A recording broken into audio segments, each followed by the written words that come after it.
పూరా లోకల్ 6 గ్యారెంటీలు కరెక్ట్గా అంటే ప్రజలకు సంక్షేమం అందుతున్నాయి. 6 గ్యారెంటీలు అంటే సంవత్సరం మీద 4 నెలలు పూర్తి అయిపోయింది. నేను కళ్ళకు కనబడేవే చెప్తున్నాను, అంటే మన కళ్ళకు కనబడేవి. ఫ్రీ బస్సులో మహిళలు ప్రయాణిస్తున్నారా లేదా? మీరు చెప్పండి, ప్రయాణిస్తున్నారా?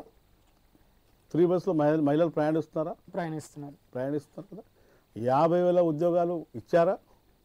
అవి పోయిన ప్రభుత్వం ఇచ్చిన, అది ఎవరిచ్చారనేది సంబంధం కాదండి. మీరు ఇవ్వలేదు, మేము ఇచ్చాం, మీకెందుకు బాధ? మా ప్రభుత్వం వచ్చింది, మేము ఇచ్చాం. మీరు ప్రపోజల్ పెట్టుకున్నాను, మేము అనుకున్నది వేరే, చేసింది వేరే. 50,000 ఉద్యోగాలు మేము ఇచ్చాము, ఇచ్చారా లేదా? క్లియర్గా. మరి 54,000 కోట్ల రుణమాఫీ జరిగిందా? రుణమాఫీ అందినామా? ఒక 20% మందికి రాకపోవచ్చు. వచ్చి కలెక్టర్ గారిని కలిసి చేసుకోమని చెప్పి. ఎప్పుడు ఇస్తారు?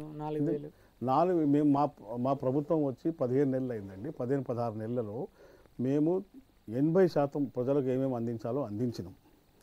పింఛన్ కూడా వస్తుంది.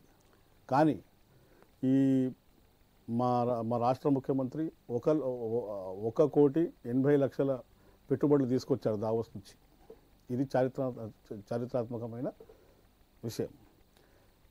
అప్పులు చేస్తే రాష్ట్రం అభివృద్ధి కాదండి, పెట్టుబడులు తీసుకొస్తే అభివృద్ధి అవుతుంది. ఇది తెలుసుకోలేని మన కేసీఆర్ గారు విచ్చలబడి అప్పులు చేసి వదిలేశారు. అసలు 100 ఎకరాలు ఉన్నోడికి రైతు బంధు ఇవ్వడం ఏందండి? అవును, రైతు భరోసా యాసంగి సంబంధించి ఒక రోజు వేశారు కదా. మరి గ్రామానికి అంటే మండలానికి ఒక గ్రామం వేశారు రైతు భరోసా. మరి ఏంటి పరిస్థితి? మరి మిగతా గ్రామాల పరిస్థితి? ఇప్పుడు మేము రుణమాఫీ జరిగి ఎన్ని నెలలు అవుతుందండి? 2-3 నెలలు అవుతుందా?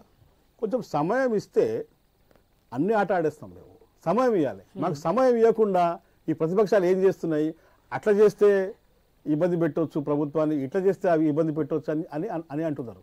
రుణమాఫీ జరిగి ఎన్ని నెలలు అవుతుందండి? 2-3 నెలలే అవుతుంది కదా. ఒక అప్పు చేసినాక ఇంకో అప్పు జోలికి పోతారండి.